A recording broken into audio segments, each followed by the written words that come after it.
जौनपुर नामक छोटे से गांव में काफी कम आबादी रहती थी। वहाँ के लोग काफी कम पढ़े लिखे थे। गांव में एक स्कूल तो था, परंतु लोगों में जागरूकता की कमी के कारण बहुत कम बच्चे ही उस स्कूल में पढ़ने आते थे। गांव में ज्यादातर किसान रहते थे। इसी गांव में सतिया नाम का एक किसान रहता था, जिसका बेटा दीपक गांव के स्कूल में 12वीं कक्षा में पढ़ता था। अरे बेटा, अब तुम्हारी 12वीं की परीक्षा होने वाली है। उसके बाद क्या सोचा है? 12वीं के बाद पढ़ाई की कोई सुविधा नहीं है। पिताजी, 12वीं के बाद मैं शहर पढ़ने के लिए जाना चाहता हूँ। मेरा एक दोस्त भी आगे पढ़ने के लिए शहर जाएगा। सतिया ने बेटे की पढ़ाई के लिए कुछ पैसे जोड़ रखे थे। दीपक आगे पढ़ने के लिए शहर चला गया। उस गांव में एक रेलवे स्टेशन भी था, जिस पर इक्का दुक्का ट्रेनें ही आती थीं और बहुत कम लोग ही शहर से बाहर जाते थे। एक दिन गांव के कुछ बच्चे स्टेशन के पास खेल रहे थे। तभी स्टेशन पर ट्रेन आकर रुकी और कुछ देर में रवाना हो गई। वो बच्चे ट्रेन जाने के बाद आपस में बात करने लगे। अरे भीमा कहाँ गायब हो गया? अभी तो वो हमारे साथ ही खेल रहा था, बस बॉल लेने ट्रेन की पटरी की तरफ गया। काफी देर खोजने के बाद भीमा नहीं मिलता। भीमा के माँ बाप बहुत परेशान होते हैं। अरे मेरा बच्चा कहाँ चला गया? वो तो आराम से सभी दोस्तों के साथ स्टेशन के पास खेल रहा था, तो आखिर वहाँ से कहाँ गायब हो गया? तभी उसके साथ खेल रहे बच्चों में से एक बताता है, हम लोग सब स्टेशन के पास ही खेल रहे थे, तभी अचानक ट्रेन आकर स्टेशन पर रुकी। इतने में भीमा गेंद लेने के लिए पटरी की तरफ भागा, फिर न जाने क्या हुआ, वो वापस ही नहीं आया। ट्रेन तो 5 मिनट बाद वहाँ से रवाना हो गई, पर भीमा कहीं नहीं मिला। सारा गांव उस बच्चे को ढूंढकर परेशान हो जाता है, पर वो कहीं नहीं मिलता। इसी तरह कुछ दिनों बाद एक और बच्चा स्टेशन के पास से ही गायब हो जाता है। गांव भर में इस बात की चर्चा होने लगी। अरे भैया, ये सब क्या हो रहा है? ऐसे बच्चों का गायब होना चिंता का विषय है। आखिर स्टेशन के पास खेलते हुए बच्चों में से ही कोई गायब क्यों होता है भाई? और जब वहाँ ट्रेन आती है, उसी के बाद दोनों बच्चे गायब हुए, यानी कि इन बच्चों के गायब होने में उस रहस्यमयी ट्रेन का ही हाथ है। उसी ट्रेन में ही उन बच्चों को अगवा करके ले जाया गया है। हाँ, ये तो बहुत चिंता की बात है। 2 बच्चों का गायब होना कोई इत्तेफाक नहीं हो सकता भैया। जरूर ट्रेन में ही कोई व्यक्ति बच्चों को लेकर गया है, परंतु हम अब क्या करें? हम सभी को अपने बच्चों को स्टेशन की तरफ जाने से मना करना पड़ेगा। भाइयों, कहीं कोई भूत प्रेत हमारे बच्चों को गायब तो नहीं कर रहा ना? अरे भाई, अब तुम और मत डराओ हमें। हाँ, वैसे ही गांव वाले सब के सब डरे पड़े हैं। गांव के हर घर में इस बात की चर्चा हो रही थी। सतिया के कान में भी ये बात पड़ी। तब उसे भी समझ नहीं आया कि ये सब क्या माजरा है। लोगों ने स्टेशन की तरफ जाना डर के मारे छोड़ दिया।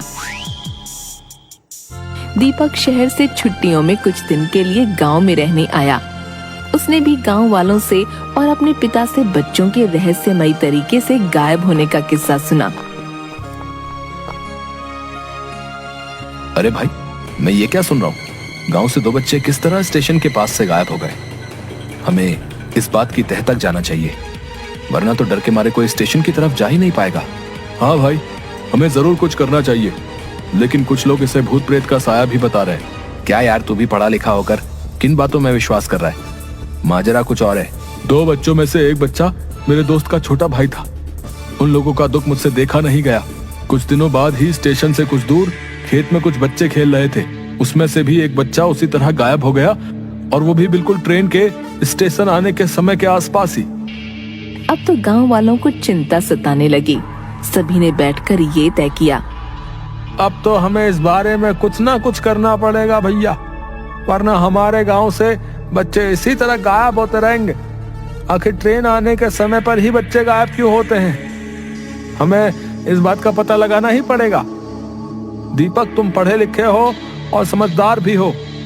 तुम अपने दोस्त के साथ मिलकर इस काम में हमारी मदद कर सकते हो। दीपक और उसका दोस्त काफी सोच विचार करते हैं और एक प्लान बनाते हैं। इस बात का पता लगाने के लिए हमें उस रहस्यमय ट्रेन पर ही नजर रखनी होगी। जब भी बच्चे गायब हुए हैं वो समय लगभग वही होता है जब ट्रेन स्टेशन पर आती है। हमें छुपकर ट्रेन पर आने जाने वालों पर नजर रखनी होगी। हाँ, ये ठीक कह रहे हो।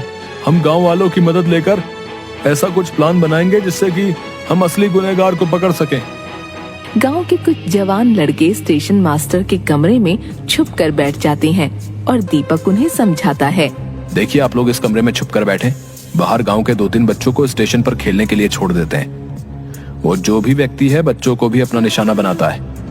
आप लोग छुपकर अंदर से ही देखते रहना, और बच्चे स्टेशन पर खेल रहे होंगे, मैं ट्रेन के अंदर जाऊंगा। इसी तरह हम उस गुनहगार का पता लगा सकते हैं जो कि बच्चों को अगवा करता है। सभी लोग दीपक के कहे अनुसार कमरे में छिप जाते हैं और बच्चे बाहर स्टेशन पर खेलने लगते हैं।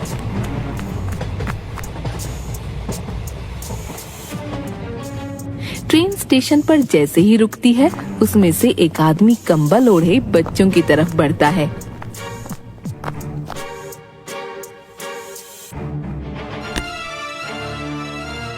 अरे बच्चों, क्या खेल रहे हो?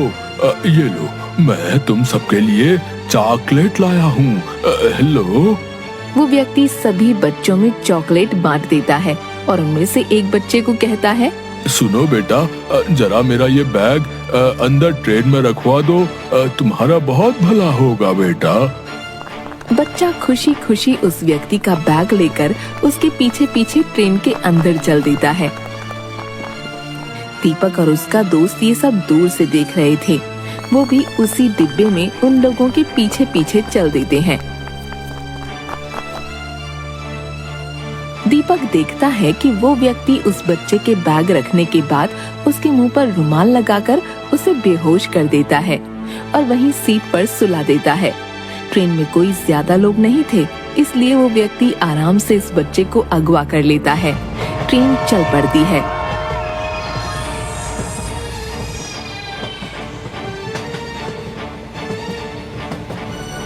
दीपक भी उसी डिब्बे में बैठा उन पर नजर रख रहा था।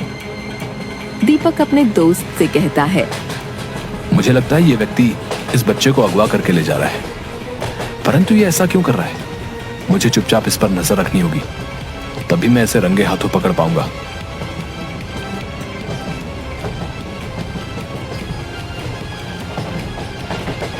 लगभग 2 घंटे के बाद एक स्टेशन पर वो व्यक्ति उस बच्चे को लेकर उतरता है और दीपक भी उसी के पीछे उतर जाता है। सामने से एक व्यक्ति आता है और उस किडनैपर से कहता है, अरे वाह भैया, एक और मुर्गा ले आए। ये तो बहुत अच्छा धंधा है। तुम उस गांव में जब भी जाते हो तुम्हारे हाथ एक ना एक बच्चा लगी जाता है और फिर हम उसे अच्छे खासे दामों में बेचकर मजा करते हैं।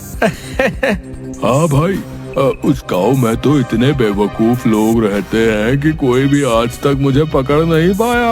हाँ, हमने वहाँ से 4-5 बच्चे चुरा लिए और उन्हें अच्छे दामों में शहर के भिखारी गैंग को बेच दिया, परंतु हम आज तक पकड़े नहीं गए। हमें इन लोगों का पीछा करना होगा ताकि हमें पता चल सके कि आखिर इन बच्चों को अगवा करके ये कहाँ लेकर जाता है। तभी हम इसे रंगे हाथों पकड़वा सकते हैं। हाँ, हमें बड़ी सावधानी से इन लोगों का पीछा करना होगा। हो सकता है हमें वहाँ अपने गांव से अगवा हुए बच्चे भी मिल जाएं।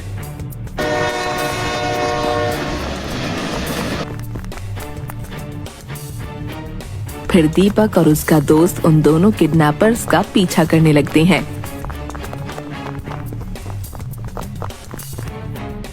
उस बच्चे को लेकर वो दोनों लोग एक सुनसान जगह पर पहुंचते हैं।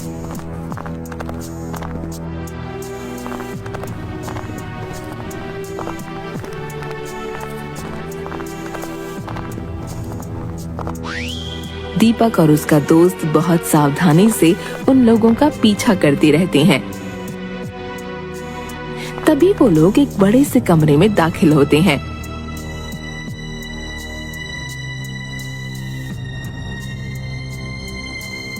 सामने बैठा एक व्यक्ति किडनैपर से पूछता है, आ गए तुम लोग एक नया शिकार लेकर। अब तो हमारे पास बहुत से बच्चे हो गए हैं जिनसे रोजाना भीख मंगवा कर हमारे पास बहुत माल इकट्ठा हो जाता है। सामने का नजारा देखकर दीपक और उसके दोस्त के होश उड़ जाते हैं। वहाँ बहुत सारे बच्चे जमा थे जिनके हाथ पैर टूटे थे। दीपक और उसका दोस्त चुपचाप बाहर आ जाते हैं। ये लोग तो बहुत जालिम और खतरनाक लोग हैं। इन्होंने इतने मासूम बच्चों को किस तरह मार मार कर अधमरा किया हुआ है और अपने फायदे के लिए उनसे भीख मंगवाते हैं। परंतु ये बहुत खतरनाक लोग हैं। हमें इन्हें पकड़ने के लिए पुलिस की मदद लेनी होगी। हाँ दीपक, तुम ठीक कह रहे हो। इन मासूम बच्चों की जान बचाने के लिए हमें इन जालिमों को रंगे हाथों पकड़ना ही होगा और ये काम हम दोनों अकेले नहीं कर सकते। हम लोग कल पुलिस के साथ प्लान बनाकर इन्हें रंगे हाथों पकड़वाएंगे और इन मासूम बच्चों को इस नर्क से आजादी दिलवाएंगे। दीपक अगले ही दिन वहाँ के थाने में जाकर पुलिस इंस्पेक्टर को सारी बात बताता है कि किस तरह वो लोग बच्चों को अगवा कर इस धंधे में लगा देते हैं। हम आप लोगों की बहादुरी और जज्बे की दाद देते हैं। आप लोगों ने इतनी हिम्मत करके और अपनी जान जोखिम में डालकर इन लोगों का भांडा फोड़ दिया। अब आपको चिंता करने की ना कोई जरूरत नहीं है। कल हम लोग आपके साथ चलकर उन्हें रंगे हाथों पकड़ के उन्हें जेल में डाल देंगे। अगले ही दिन पुलिस इंस्पेक्टर और बहुत से पुलिस कर्मचारी दीपक और उसके दोस्त के साथ उसी जगह पर जाते हैं और चारों तरफ से उस जगह को घेर लेते हैं। सबके सब घेर लिए गए हो। अपने हथियार फेंक दो और अपने आप को पुलिस के हवाले कर दो। सभी अपराधी पुलिस द्वारा हिरासत में ले लिए गए। तुम लोग कौन हो हैं? और इन बच्चों को अगवा क्यों करते हो? जल्दी सब बताओ। पुलिस की मार खाने के बाद वो दोनों किडनैपर सारा सच उगल देते हैं। हम लोग गांव से बच्चों को चुराकर शहर में भिखारी गैंग को बेच देते थे। हमें इन बच्चों को बेचने पर अच्छी खासी रकम मिलती थी।